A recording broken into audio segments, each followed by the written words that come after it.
Welcome to the Wearebe podcast. Today, I'm honored to be at the Beauty Mavens Collective in Salt Lake City, Utah, with two women who inspire me so much. They are actually sisters, and they've built a six-figure Maven business and are inspiring others to do the same. So welcome. Thank you. We're so excited. We're excited to be on this end of the podcast because we have our own, so we're used to interviewing. So It'll be fun to be able to answer the questions. Yeah, we're going to go into all the good details. I'm excited. So, Kristen and Madison, will you go into a little bit of your story, how you got in the beauty industry? I know you guys are sisters, but so you grew up similarly, but you're different people. So tell us your background and your story.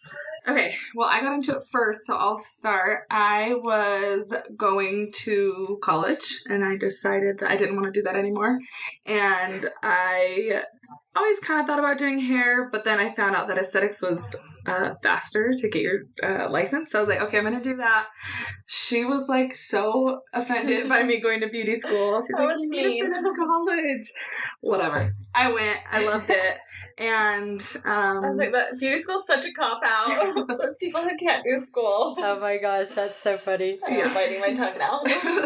So I went to beauty school. I loved it. And while I was in school, I took a training for lash lifts. And that's when this company, Elibana, had first come to Utah. So that's what I found my passion in. And I took the training, paid for it with my own money, and made all my money back within 2 weeks. And then I just ran with lash lifts from then. So I became a trainer for them, and that's kind of how I started in the beauty industry. And I just I'm known for my lash lifts. That's what I love doing. Mm-hmm. So from there, At this point, were you working on your own? Yeah, so I was managing my dad's pizza business, and then on the side, every hour of the day, just doing lashes. Whenever anybody wanted to come, I'm 10 o'clock at night, yeah, I can get you in. 7 a.m., yeah, I can get you in. Oh my gosh, I remember those days at the beginning. Being super flexible for everyone, just because I wanted to help all the clients, and it was exhausting.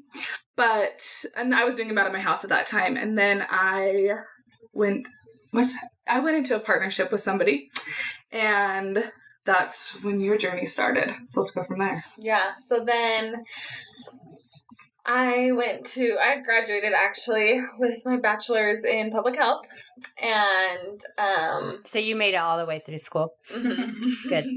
Yeah, she wasn't giving up. I quit school too. I went to beauty school. Yeah. So props to you. No, because then I graduated and I was like, what am I gonna do now? We've always worked for our dad and helped him run his businesses, and then I also did I would nanny. I nannied through college. I'm trying to think of the other jobs I had, but everything I had, it was very flexible and very I don't know. I just can't work for people. I just need to. Even though she had the best jobs and the best setups, so flexible, could take vacation whenever she wanted, she could was just I just need my own thing. So I actually started, my last couple years of college, I started a watercolor business, and I was just selling my prints and my watercolors on Etsy, and then I was making wedding invites, and I started doing business cards, and it was really fun. And that was well, this is fun, doing your own thing, and I was really into that. And so, but unless you're a really good artist, you can only sell your art for so much. And I'm not, and I didn't grow up painting. It was oh, this is a hobby. So I had only had a year or two of practice. So anyways, but then I was watching her build this business, hanging out with the coolest women all day, mm-hmm. doing lashes, talking about fun stuff and being inspired. And I was just wait, what am I doing? You're all, and I judged you because you went to beauty school. How do I do this? How do I get into this? Because I don't know, it just seemed like everything I wanted. I wanted the flexibility, but I also I like nice things. So I wanted, money so that I could support my family or do the things I wanted to do. And so it just seemed like really lucrative and really flexible and fun. And I like love people. I love connecting with people. So I was like, this is literally seems like the dream. And so then I did an apprenticeship under her. She got her master or her instructor's license. Yeah. And so I did an apprentice under her, and yeah, it was amazing because I didn't have to go through school, but I was learning and I was getting licensed and had a full clientele. Had a full clientele and was building this business like as I was in school. So it was really cool. Yeah. So would you say, because you were on the side of actually going to school and through like a education program, and you were like an apprentice. So, I mean, obviously you created the curriculum for her and taught her how to do everything. Would you suggest that over going to school? 1,000,000,000%. Yes. Because she got to learn hands-on the things, she got to focus on the things that she wanted. And then she got to build the clientele, learn how to do retail, rebooking. When I left school, I didn't know how to rebook until last year, honestly. I'm in this, my third year in the industry. I didn't know how to sell retail until we opened our business together. And we had to figure it out. Yeah. I didn't learn any of that in school, but with her being on the job training, she learned it all as I did. So yeah, I think that's just such a huge point for people who go through school. Like they get done and then they're like, well, what now? Yeah. And they're tapping their toe, thinking that clients are just going to flock to them. So it's cool that you almost created this situation where she could see it and learn hands-on, because that's how I actually learned the easy, I learned the best hands-on. Same. And we've had a lot of friends go to aesthetics school, and every time we're like, don't do school, come do an apprenticeship with us, come do an apprenticeship, and they all choose school. All of them choose school, and then all of them halfway through are like, I'm so mad I didn't do an apprenticeship. Or they're like, can I come do my apprentice for my master's? But you can't. If you start in school, you have to finish in school. They can't switch, in Utah at least. So we're like, we told you.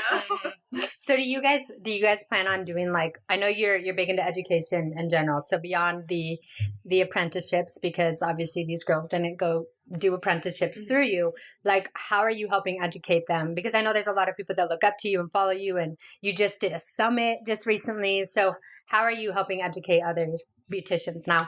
So on the day-to-day with our Instagram, we use that platform purely to educate with tips and tricks, or things that we use to retail, or just always just sharing there and educating.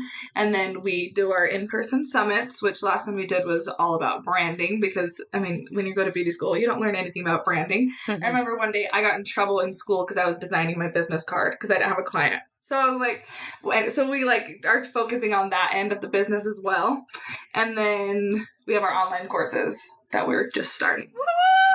I loved hearing that. Why did you guys decide to go online for your trainings? Because Wearebe, we help beauticians create and launch their own digital courses. So I love that. Yeah. So why did you guys decide to do that? So it's been on the back of our mind for a long time, and I love being with clients. I really do. I love doing clients. It's so fun to just be with so many different people in a day, but it's also really exhausting. It's you're giving so much energy, and you're also taking on other people's energy. So we both were we don't want to do clients full time forever. It's I don't know. I just don't want to be glued to the chair, and when I go out of town, because we love to travel, I don't want to be okay, well, can't pay myself this week. Yeah, I'm not making money because I'm out of town. And so this whole time when we were starting, so we own an aesthetic studio in Salt Lake, and when we were starting that, the whole goal was we were okay, how can we get this to where if we're not there, we're still making money? So we did that, and it's been really great. But then we're okay, we want more. We want to do more. We want to do more, and we started our podcast where we're educating, and we've just loved the connections we built, and the so many people are I wish I would have known about this like years ago. Like I wish this would have been here when I got out of school, where people are like, I like am so inspired because we interview other people as well on our podcast, and they're just like, I'm so inspired by these stories, and it's like changed my business so much. And so we were like, hey, how do we reach more? Like we just want to reach more people. So the online courses, just I feel like we can be more, do a whole comprehensive thing instead of just like a little 1 hour episode. And we've paid thousands of dollars to different like consultants and businesses, and everything. We bought in online courses, like we've done everything, and so we're like, we feel like we have a lot to give, and so it'd just be nice to package it all up and like be able to have it just sell and sell and sell, you know what I mean, and just live forever on the internet, because our online summits are fun. I mean, our in-person summits are fun, but like that's just like a one day. It's not gonna live forever. So you're creating evergreen content. Yes. Or it doesn't die. And then like obviously the other bonus is what is that called? Residual income. Yes. Residual. I don't know the word. No, and I love that you go into that, because I think it's so important as beauticians. When I was first inspired to go into the beauty industry, I was like, this is so cool. I'm going to take clients. Yeah. Literally, I didn't even think like inspirational growing, even my own business. I was like, I'm going to work for a plastic surgeon. And then now I'm like one of the hippiest persons ever. So I would never do that.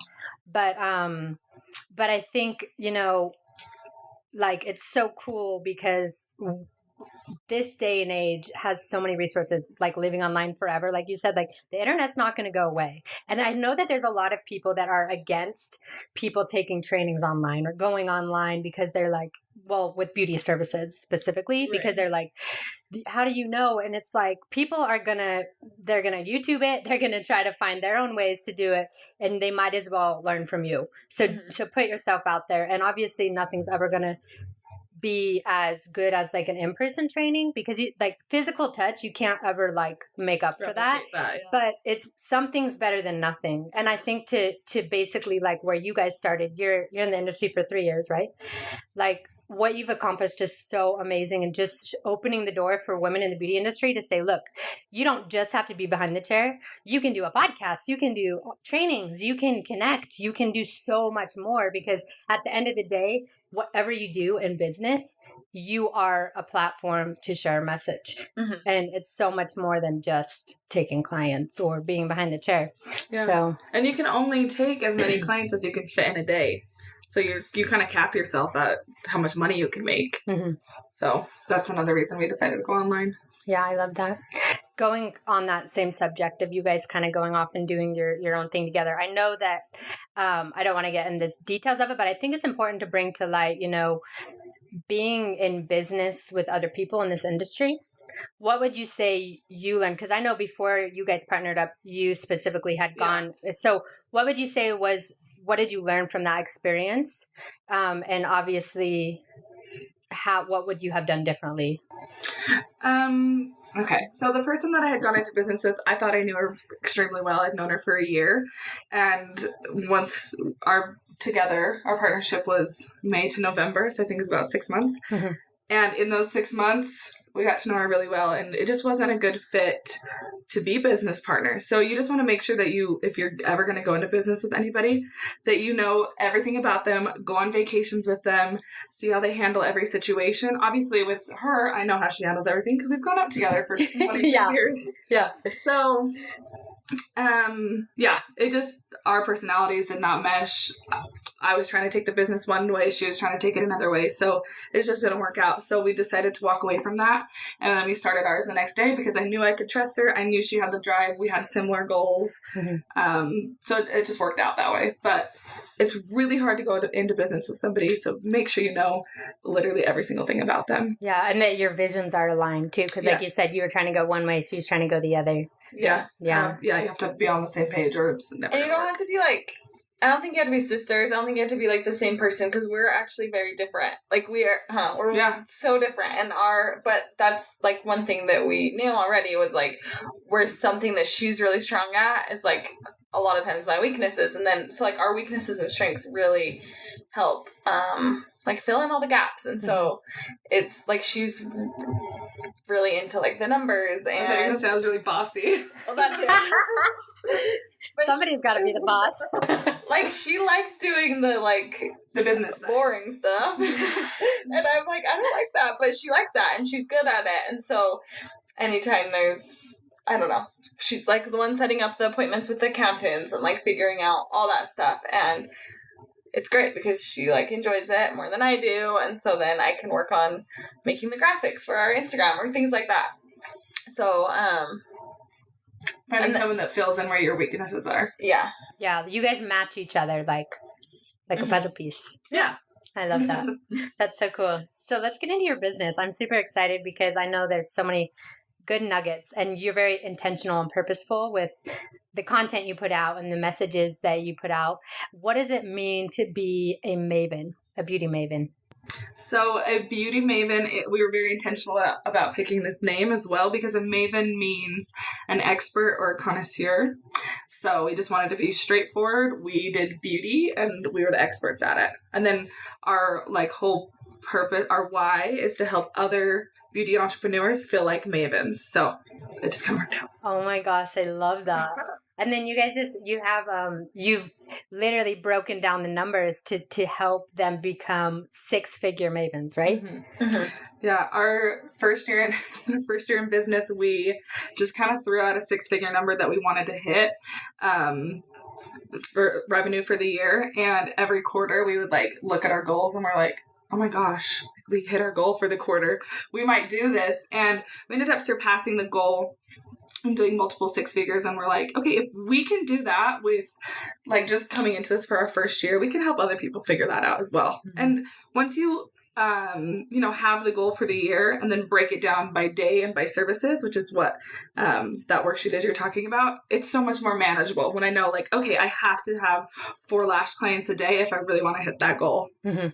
And it's also like, oh, I only have to have 4 lash clients a day. Like, I want to make 6 figure. I want to make 7 figures this year. Yeah, girl. It's like, I want to make 6 figures. How can I make that happen? And it seems like a really big goal because we hadn't, this is our first year. Like, we didn't know what we were going to hit.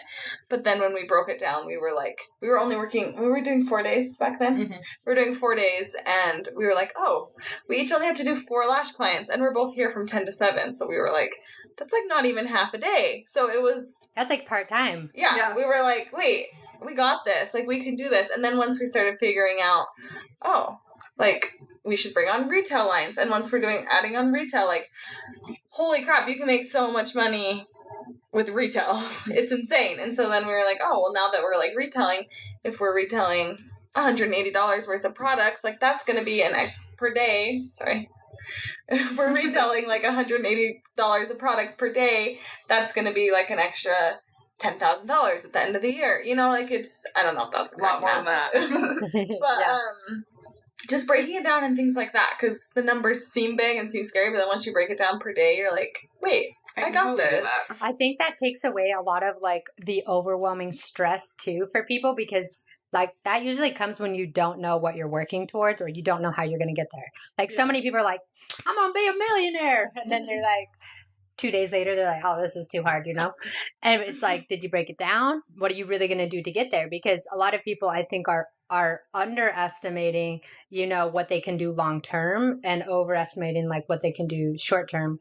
And they're like, that's why they want to quit. Yeah. And so what gave you guys the idea to do that? Or did you just like naturally was it you? Cause you're the numbers person? No, it was kind of both of us. Yeah, we were just, I'm trying to think. Hold on. Let me cut this part out. I'm trying to think what it was. I don't know. Well, I think in general, it's just good to know your numbers. So everybody should be breaking that down, too. I think, like, a lot of it is because our dad has been an entrepreneur and, like, owned his own businesses. And so I really do think, like, it's probably our dad. He probably told us to do it, honestly. It was a couple years ago. Mm-hmm. And we kind of figured out what salary we would be comfortable making our first year, because we knew we were getting paid as day one. Mm-hmm. We weren't going to work for free. I mean, I know a lot of businesses have to when you first start, but we weren't going to do that. So we figured out like what salary we could survive on, and then we kind of, doubled it for the both of us, and then figured it out from there. Oh, I love that. Yeah. That's good. That's really good. But and like just figuring out like starting like how much is my booth rent or how much is my space, and then being like, okay, well I at least have to make this much and now I'm only gonna break even, or how much is my product cost, like Right. just knowing all those numbers. And so I just think the more we would like talk about it, like we'd be like, wow, we made this much today, okay, but like we had to pay this much in rent, and so we were like, okay, we need to figure out what we need to be making every day to be making money. And so I think it just, the more we started like knowing what was happening in our business, it just came naturally. Like we were just like, okay, well let's like set a goal. And I don't know, our dad though really like helps us a lot, and it's nice that we can turn to him and he can like give us advice because he's had so many years experience. So I'd recommend like if you have someone, and our dad owns a pizza business, so it's like it doesn't have to be in the same industry, but if you know someone who can mentor you and who has been in business and who has like failed and succeeded, because that's where you learn. Like he's like, okay, don't do this because this is what I did and this is how it didn't work. And so it's nice to be able to, we still fail all the time, but it's nice to be able to like have people who can help you. Totally. And I think that's something like in that beauty school that you don't learn, like you're talking about it and it's just become a part of you. But there's so many women that don't know, like they know that my rent's $800 a month. And that's so overwhelming that they're always in a constant state of stress. But if you broke down the numbers and then this is how many clients you need to take, then you know you're on point and you know what you got to do. Yeah. And so I really think that what you guys have done with like breaking that down. I remember when you put the sheet out and you're like, add this little additional service, like a lip mask and little things like that really can add up. And people are like, oh, $5. Heck no, like it's not worth it. But really, when you think an extra $30,000 a year off those. Yeah. 30 grand. You hear that, ladies? 30 grand a year on lip masks. And if you're a lash artist, it helps your clients from not talking. Yes. And their gel pads moving around. So that's the tip of the day. I love that. But yeah, I think it's so important to know what's going on in your business and, really taking, I think there's so many resources online. Like maybe someone doesn't have a mentor, there's someone that they can turn to. Like maybe they could reach out to you, but if they couldn't access you, like go online, go learn. There's so much out there. There's so many resources. There's so much self-education courses and videos and things that you can learn how to do things yourself. So that's where the true empowerment lies, because if you don't take that step forward, it's not going to like fall in your lap.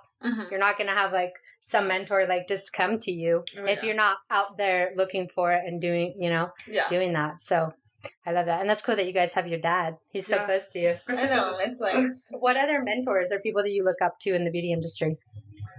We really, I feel like since having our podcast and like meeting so many people, I feel like my perspective has kind of changed. Because when I would think of a mentor before, I'd think of someone who's like really old, not really old, but like, older and wiser, and someone who's like had a ton of experience. But since, doing our podcast and meeting like everyday Mavens, it's like, holy cow, everyone is like, can give something to you, or like you can give something to everyone. And every time we interview people, we'll like sit for like an hour after and we're like, hey, wait, how do you do this in your business? And how do you do this? And like, how has this happened? And every time we're like, dang, like she is killing it. And like, I just took away so much that like now we can go put into our business. Do you have like anyone in specific? No, I think that's a good answer. Yeah. I would agree. She seconds that. I love that. So what, I know that you guys have also spent a lot of money doing self-education and going to events. How important, like how have events changed your business? Oh, it's so vital. We spent so much money last year. Every class we could find, every workshop we went. So it was a lot of time, a lot of money, and it was so worth it. That's how we met all these people that we got to bring on our podcast. That's how we learned how to rebook people and sell retail and things like that. And it's just so vital. And even if you're going to a class that you've been to before, it's about retail and you know everything there is to know about retail, just like meeting people and networking has been so vital in our business as well. Yeah. Oh, 100%. Making those connections. It's really, it's not really what you know as much as it's who you know. Yeah. That's our motto. To say. So, when you guys look for people to partner with for retail, like, do you look for anything specific, whether it's values, whether it's the type of product? Like, what do you look for when you look to partner with retail lines or even product lines in general that you use? Yeah, well, first of all, we have to love the product. And for example, with our skincare brand we decided to retail and use, we went to one of their launch parties and kind of fell in love with it and tried out the products, and we're like, okay, I love what this company stands for. I love their products. And then we try and get as much information about them as we can. We go to all their trainings that they offer, their webinars, trying all the products. I would say we fell in love with all the products before we brought them on. And then we just got lucky. They were all great companies behind it. Yeah. I would say also, like, figuring out what your clients want. Like, because the first couple months, I'm trying to think what we had. I think we had Babe Lash and... like mascara. Yeah, and some mascara. And our clients were, like, eating it up like candy. Like, they would just buy it every time. And so we were like, okay, because we have a lash clientele, right? And then when we brought on lash extensions, we were like, well, what will our lash extension clients want? Because they're not going to buy mascara. Okay, well, they need to cleanse their lashes. They need, like, a brush. So we just thought about what are our clients coming in for? And then, like, what do they need at home to maintain their service? Or, like, with skincare, like, who are you primarily seeing and treating? And then what do you need to do to, like, package that all up so that they're not just coming in once for service and leaving empty-handed, because that's, like, where the results really lie, is at the at-home stuff. Yeah, we try not to have products that just sit on the shelves forever. Like, we want our clients to be buying them, so we have to love them and then make sure that it's something that our clients are going to want before we put it on the shelves. But we've done that where we've just, like, when we went to the IBS show, we were like, oh, this is, like, a really cool product. This is, like, a really cool thing, and we kind of jumped into it, and those things didn't sell. So I think being really intentional about the product line that you are bringing on and the products that you are bringing on, because if it's just, like, something fun, just because you like the packaging, like, it's not. No, I think that's so cool. And I know that you guys have done, like, trainings on retail. Like, are there any practical tips? Because the word sales to women, I think, that are insecure or just getting started, like, that's a scary word. And I use the word suggest a lot, because most of my clients that come to me, they trust me with their eyeballs, so it's like they're going to trust what I suggest to them. But I also think it is important to put yourself out there, even if it's uncomfortable. But do you have some approaches that you guys use when you're suggesting products to your clients? Yeah, we talk about it. We don't just do the service and then at the end be like, okay, and here's our shelf. Like, we want you to buy this, But during the service, we're like, if it's a facial, let's say, I'm like, okay, this serum is a vitamin C serum. It does this, this, and this. It has these ingredients. Like, I love it because of this. I use it because of this. And the whole time we're, like, talking them through it. And then at the end, it's like, okay, remember that serum that smelled like oranges that we, like, felt and that was so good? You mentioned, like, you had really dull skin or you had dry skin. Like, this serum would be great for that. So I think listening to what they want and then throughout the service being like, bringing it up and talking about it, or with just really educating them with lash extensions. Like, okay, if they are coming from a previous artist, or because I know a lot of people have had lash extensions in the past and they're like, I've never washed mine before and it's fine.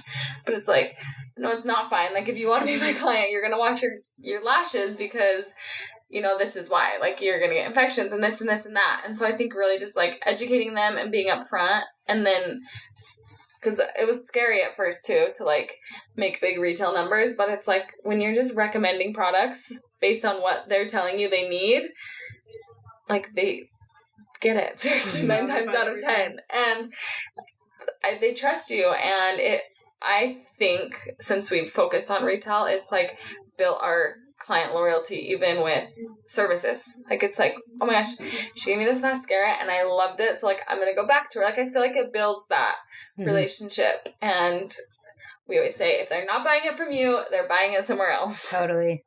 So that's so true. And I also think letting them sample the products. So every time we do a lash lift, we let them choose which keratin treatment they want, and then we explain all the benefits to them. And then literally, 99% of the time they take one home. We also have a lash cleansing station by our sink. So everyone that has lash extensions can try all the cleansers that we have. And like, obviously when we're doing facials, we talk them through all the products. But if they're like looking at a product and they're not sure if they want to take it home or not, we give them just like a mini sample and then follow up with them in a couple days to see if they wanted to get it. So yeah, the follow-up game has to be there for sure. Yes. That's a huge key in sales in general, but I love that. And do you like check up on your clients too with services? Like, how are you doing? You know, did you like your lashes? Or do you just wait for them to come back to you? That's something I wish I did more of, honestly. That's like something I'm not the best at. If it's a new client and I don't know, not as much as I should. Let's just say that. Yeah. But if it is like a new client and like with skin, or if it's something more serious, or like with the full set, like how are your lashes lasting? Like, is 2 weeks still going to be okay? I feel like we do more, but with a lot of our clients now are repeat, and so maybe that's why we don't. Yeah, that's what I noticed too. Like, I've been doing it for so long that it's not that I assume that they'll come back, but it's just like being in that different paradigm of like, it's not a scarcity mindset. You're just like, okay, all right, we booked their next appointment. Everything's good. We'll go over it then. But I still think it's like people love when you like are thinking about them. Like, if they're like, yeah, and you're like, hey, how you doing? They're like, oh, you know. So I think that's a good tip for sure, especially if you're starting out and you're trying to build your clientele. Oh yeah, and everything is first touch. You've got to be on that. Yeah. When we were building our clientele, we would go like once a month. We'd go through and we'd be like, okay, who didn't rebook, or who like we'd make lists, and then we'd text them all and be like, how is this? Like blah blah blah, and we were really good at it when we were building. And I think maybe. I don't know. I want to be better at it. So where were you guys before you got into this big space? Were you practicing somewhere else? Yeah, we were 2 doors down in a tiny little suite in, it was literally probably the size of this room with 2 beds in it. It was so tiny. It was like 150 square feet. So we were there for a couple months and we outgrew it real quick. Yeah. So we were waiting for this place to be finished, and that was last April. So we've been here for a year. Oh my gosh, congrats. Are you guys going to do an annual party or something? Celebratory dinner? We were going to do something because we did like a big grand opening party and we're like all about the events. But we just did our summit and we're doing another one this summer. So we're like, let's just like celebrate with our team. So we're just going to go with our team and go to Topgolf or something and go to dinner. But I love that. Speaking of team, how did you know when it was time to hire out?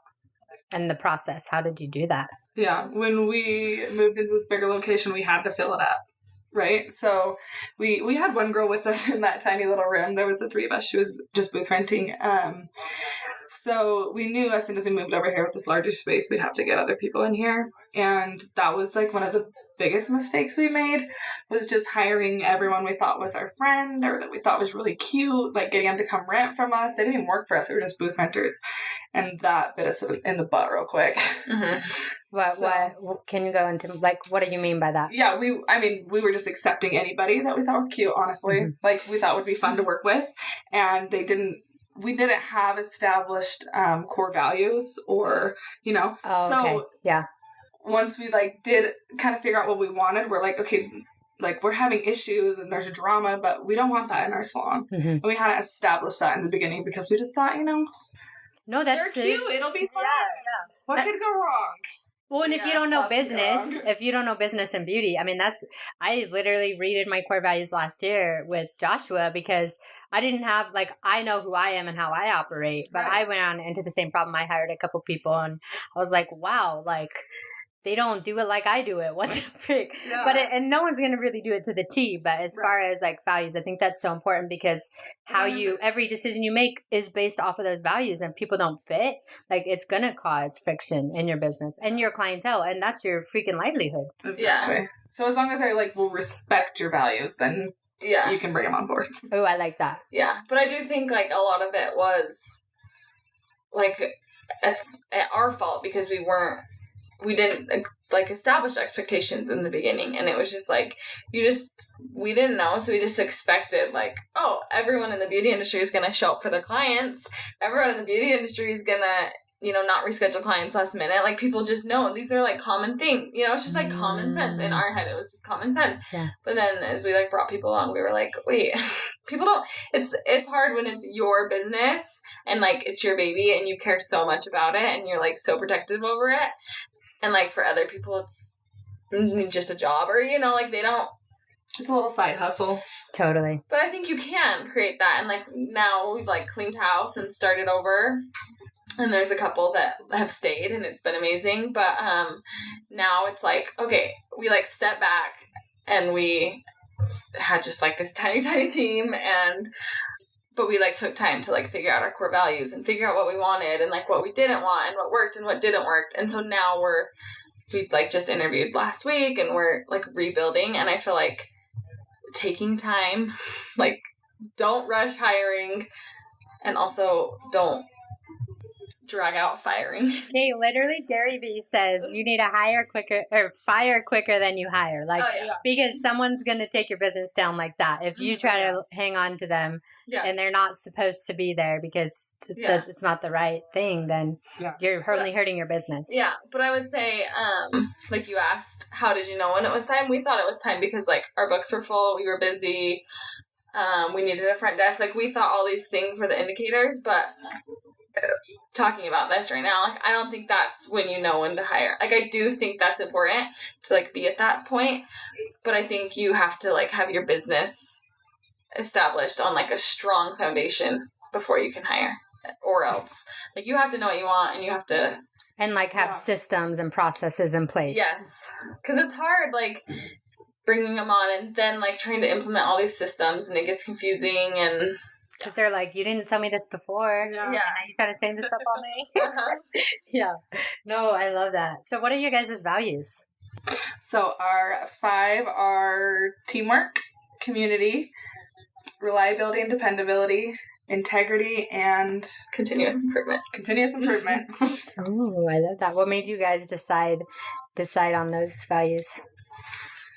It was hard because, again, we're different people, and so we, like, had this huge list, and this is a exercise we did at our summit as well with everyone, but so we just had this huge list of, like, common values, and we went through and we each narrowed it down to 10, and then we, like, sent the list to each other, and then we each, within those lists, narrowed it down to 5, and sent them to each other, and then just kind of talked back and forth until we established. And like there's like things I value in my life more than some of the core values for the business. Mm-hmm.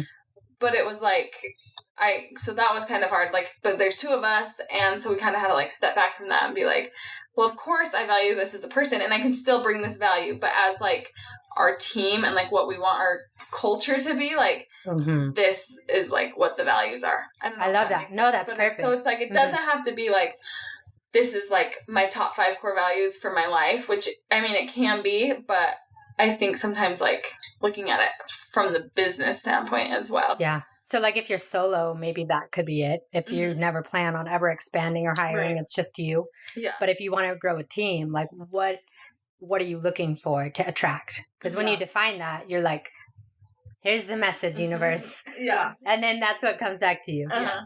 Yeah. So yeah, it was kind of a long, hard process. It was kind of a long, hard process to like get them down to 5 because there are so many values that we're like, well, we like this one, but we like this one, and we want this one. But then once we narrowed it down, it's been nice, and it's nice that we can like now in interviews articulate that to our employees and be like, again, what Kristen said, you don't have to have, like, these don't have to be your top 5, but, like, you have to respect them, and, like, you have to promise that you're going to be reliable, dependable, and that you're going to, like, care about teamwork, and you're going to do all these things that fit into these values. And if you're not, then, like, it's just not a good fit. So. Yeah. So what about team incentives?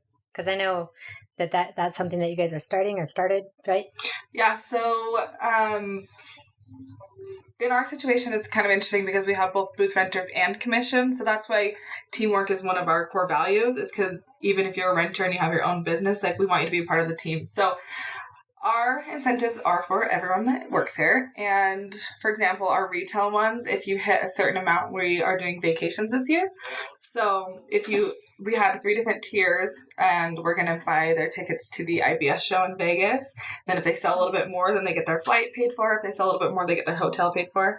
And then throughout the whole year, if they hit a certain number, then we're going to go to the Bahamas on a cruise. So that's like our fun incentive. And then we do like little challenges here and there, like whoever can sell X amount this month will get a gift card to Starbucks or whatever, just to always keep them motivated to be selling, or whatever it is that we're trying to incentivize them for, rebooking their clients or, following up the clients or whatever. Oh my gosh, I love that. That's so cool. So are you guys running the whole thing, or do you like outsource for some of the business? We have an accountant, and then we do everything else, right? Yeah. Not forgetting anyone. Wow. It's just us. You guys are a 2-man show. Yeah, it's hard. We're looking for an assistant. Yeah, we have an interview today after this, actually. Good. Assistant, so. Yeah, speaking of, I know you guys post, like, if you're hiring or looking for people on Instagram. So how did you build up your Instagram? Because it's very organic with you. How did you start? Because it's so cool. Like, I was just going over your Instagram today. Like, if you scroll down and just see the transformation, like in your brand, but then also just like the messages, and you guys have so much clarity. And it's just like, I love your guys' stuff, but how did you grow into that? Because some people are posting the same things they were posting 3 years ago, and they're just not. How did you transform that? How did you grow your Instagram and following? And that's how we grew it, was by changing our whole approach to it. So in the beginning, it was just, look at these beautiful lashes, or, I have an opening today. It was just all about getting clients in the door, but it wasn't really strategic. It was literally just posting to post. Mm-hmm. So, we grew. We started it 3 years ago. So, but then this last year, when we did a whole rebranding, opened up our business and became very strategic about it, that's when we've grown really fast. So we have a focus, and now everybody knows, like, when you go to our page, you know what to expect. You're going to get tips and tricks on every post. Like, everything we're posting is of value. We want it to be of value. So that's, I think, why we're growing so fast. Instead of just like, look at these lashes. Yeah. Hands up if you love lashes. Yeah. But I wouldn't even say we're growing fast. Well, faster than before. It took us 3 years to get 4,000. And then in this last year, we doubled that. Yeah. Plus 2 years. You pick up momentum, like with business. Like, there's so many people, I think, they're like, oh, I've been doing this for 6 months. It's like, welcome. Yeah. Rainbow. Oh, yeah. Welcome to the rest of your life. Yeah. But I think, it just depends on what you want your Instagram to do. Because when we were doing clients, and we still do clients, but when we were focusing on building our clientele, you can have 200 followers. And if they're local followers, and if you're posting your work, it depends on what you want. If you're posting your lashes and you're posting your work and you have 200 followers, that's all you need, because are you really going to have more than 200 clients? And you might, I don't know, it depends on what you're doing. But if you're doing lash extensions, you're not going to be able to fit 200 clients in. You need 30 max, and that's even you're going to be full-time with lash extensions. So I think it's just what do you want your Instagram to do for you? Because if it is to build a clientele, you don't need all the followers. But if you want to go more of the influencer route, and you want to, be sharing tips and tricks, whether it's, I don't know, different products or different things, then once you start treating it like that, those people are going to come. I don't know if that makes sense. Yeah, no, it's it's finding your avatar. Yeah. Who are you? Why are you posting, and who do you want to see your posts? Yeah. Because there are so many people that just are looking for clients, and then there's people that are like you guys, where you're I have a message to be heard, and I'm gonna put this out there. How did you guys decide that you wanted to go down that route? Was it a natural evolution for you, or? I think it went along with we knew we wanted to do online business courses, and we knew we wanted to do the summit, and so it was we wanted people from not just Utah, not just our local area, and so we wanted to reach a bigger audience. And so I don't think Instagram is the only way to build a business. There's so many businesses that kill it and make so much money without Instagram. Like, you don't need Instagram. But for us, it was like, well, we want to be online, and our ideal client is, you know, we know who our ideal client is, we know where she hangs out, and it's on Instagram. So for us, it just, like, made sense. So I think knowing all those things, and again, like, we wanted to reach a bigger audience, because with online, like, people all over the world can buy it. So we're like, okay, so we need to be online so that people all over the world can find us. Mm-hmm. I love that. So along the journey of you guys building this business as sisters, and maybe it's not specific to you guys being sisters, but the question is, what is the hardest thing you guys have had to overcome, whether it's like internal or external? Employees. Yeah, I would agree with that. Dealing with employees? Not even, well, yeah, dealing with them, but also trying to find the right employees that do fit the core values, but are also talented. Mm-hmm. That would, yeah, it's definitely our biggest pain point. Is there any like internal like self-talk that you guys have had to like reprogram, or are you naturally just like, I got it, I want it, I got it? It's that way. She literally like came out of the womb just with confidence. Oh my gosh, that's so cool. And like I am too. Like, I don't know, we just both are like pretty confident and like really positive people, and that helps. But I do think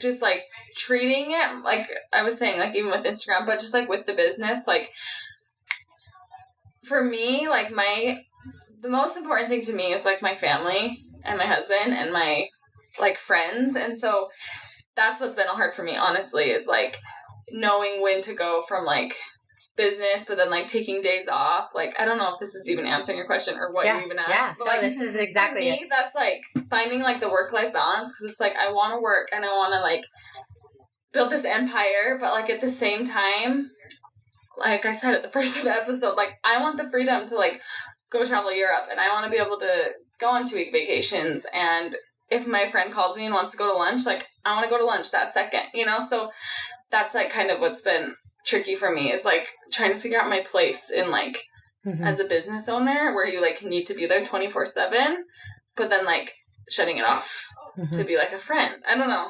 Oh yeah, totally. I can totally relate to that. And I think too that there's a difference between being a business owner and an influencer. Like that's like a second blanket to what you already said. So it's like you're always going. You have this growth mindset. You're committed to growth. You're going to these events. You're going here, and it's like at some point, I'm sure I have breakdowns pretty much weekly. So I don't know about you guys, but like needing to find that work-life balance is so important. Do you have any practices that you do, or like things that like you do, like meditation or anything that helps keep you like able to continue moving, or you just like take days off, or what do you do to? We did cut back on our clientele. We were available, you know, like 5 days a week, 10 to 7, and we cut back to 3 days. And then we just prioritize, like Thursdays, day off. Like we don't do anything for the business on Thursdays. Tuesdays we'll have like little meetings together, but we still have most of the day off, and then weekends is for family and friends. Yeah. So I'd say setting boundaries of like, when we're here, like this is the times that we're working, and this is the times we're not working, although we are like texting each other all the time, like answering emails. But like the other day, Kristen got an email and she like started responding, and she was like, no, like it's Friday night. I don't need to respond to this person. Like I can respond to them on Monday morning. And I was like, yeah, like we have these boundaries that we need to. So I think like defining your clear boundaries, and then I love like mornings. I feel like if I can like get up early enough and like make a good breakfast and like take time to like just like sit and be quiet and stuff like that makes my day go so much smoother and helps me like get in the right mindset. I love yoga. I feel like yoga and just like doing that and just doing something that is like moving my body, and so like I feel more like balanced when I'm doing that, like in all aspects of my life. Whereas there's times when I'm working so much that I'm like, I let my like personal self go, where I'm like not working out or not, you know, doing any of these things. And then that's when I feel like it all comes crashing down, and it's like not fun anymore, because I don't know, you just lose that balance. Yeah. Like self-care is so important. Mm-hmm. Like we're in the self-care business and we sometimes forget to do that for ourselves. It's hard. Or not that we forget, like, damn, we just don't have time. Yeah. What about you, Kristen? So standing appointments for self-care, like my lashes are booked out from now until 2020. My nails are booked out from now until 2020. So I make those things a priority. Like the things that, like, I love having my nails done, I love having my lashes done, I love having my hair done, and then that's time for me to, relax, hang out with my lash girl, hang out with my nail girl, so it's kind of a mix of both between, self-care and friendship. So, and I just make sure I prioritize them. They're already scheduled out till next year. Oh my gosh, girl, you're on it. You are a numbers person. I'm like, don't have lashes on right now. I'm like, yeah, I should have booked an appointment 6 weeks ago, but it's okay. You roll with the punches. No, that's so good. Awesome. What would you guys say that your message is to the world? You can freaking do whatever you want to do. Yeah. Just go for it. And if it doesn't work out, pivot and change, and it'll work out. again. Keep trying. Yeah. And dream freaking big, because I think we get so caught up in we put these ceilings on what we can do, but you can literally, like what she said, you can literally do whatever you want to do, and it can do whatever you want it to do for you. If you want to do something to make money, you can do that to make money. Or if you want to do something to spread a wider message, you can do it for that reason. And whatever you want, you can have. I love that. Did you guys have that mindset before you got into being an entrepreneur? Wouldn't say as much with business. I would say I don't know how to answer that. Well, we'll see if I can answer it. Wait, rephrase the question. I think I'll go into that a little more. So I think a lot of people, we limit ourselves in general because of society, right? Mm-hmm. And it wasn't for me personally until I got into entrepreneurship, where I was like, wait, what? There is no limit? You talked about the lid. I remember my first mentor being like, yeah, however much you want to make, you go out there and do it. And I'm like, nobody told me this. Nobody in my entire life told me that I can do this. And it was so empowering, because you realize, but it might have been how I was raised. So Did you guys always have that, and maybe your dad was an entrepreneur and so you kind of saw the hustle, but did you guys always feel that you could do it before you actually were in it? I feel like we always had, like we said, we were both born with a lot of confidence. So, innately, yeah, we feel like we can do anything. But then when we got into business and actually had to think about it, we're when we hit that huge goal we had set last year, we're whoa, we can literally do anything. We could surpass that ginormous goal that we had for ourselves. What else can we do? So just not letting anything hold you back. Yeah. I love that. It's so cool. And it's so inspiring, because it's in that short of time, there's people that haven't even started on their beauty entrepreneur journey. Right. Mm-hmm. And they could be where you guys are 3 years or sooner. Yeah. Especially with what's really coming out, and the knowledge and the value and that sort of thing, where you said people are like, why didn't I know this before? This would have helped me so much before. And so I just think it's so cool that you guys you're doing it, and you're really just you're authentic, and you're sharing that with the world. There's so many people that have this jealousy, catty, weird vibe. I'm not going to tell you this information because, it's going to make me lose, because it's just get rid of that. Yeah. Mm-hmm. Do you guys notice that in the industry? Oh, yeah. I feel in all aspects of life, but yeah, in the industry where it's this scarcity versus abundance mindset, and the more you hold on to things, I feel the less you you grow, because no one wants to help you. Yeah. You're helping them. Oh, that's true. But I feel the more you just and it's it's not helping you. It's not benefiting anybody for you to hold all your information. And it's not really a secret. They can probably Google it and find it. It's what you're doing is honestly not different than what other people. You know what I mean? It's you think you have this secret or whatever. I don't know. I don't feel this way. If I discovered something new, I'd be like, oh my gosh, guys, check this out. And there's so many people that are like, well, I'm not going to tell them because I'm the best, but nobody knows it. But I know it because I know this. So it's get out of that. Oh yeah. Yeah. I experienced that. My first years of going off on my own, I shared a space with someone doing lashes, and it was just so weird because I don't have that mindset I never really did. Like, I was actually at the opposite. Like, oh, I suck. I'm not the best. Like, I had to build my confidence because I didn't come out of the womb like that. Like, I'm 9th out of 10 kids. You had to fight for your spot at the dinner table, you know? So it's always like, you know, this weird thing that I've had to build within myself. But going back to the lash thing, like, there's two sides to that, because what you said, working with someone and needing to know them, I didn't know what I didn't know, right? And so she was more overpowering and I was like more like inferior. And so I just kind of let her walk all over me. And I realized like, no, like it doesn't have to be this way. And she was like saying certain things that I was like, I didn't even think about that because I don't think that way. Right. And like, if you are having weird, jealous thoughts, like you look at yourself and say, what am I not willing to accept or love within myself? Because you deserve to have that success. If you're looking at someone and you're like, dang, they're so successful. Oh, I'm so jealous. Like, oh, I can't believe they did this. Like, that's a reflection of what's going on inside. And so that was a moment where I knew like, okay, I have to get away from this. But then also it was a huge learning lesson for me to be like, you can either be on one side or the other. You can be, you know, catty, gossipy, behind the back, scarcity mindset, or you can be empowering. You know, like you guys you're sharing so much information, so much. And you guys are just doing so good. So be like the Beauty Mavens. So is there anything else you want to leave the listeners with? We covered a lot of good stuff. I know. That was really good. Yeah.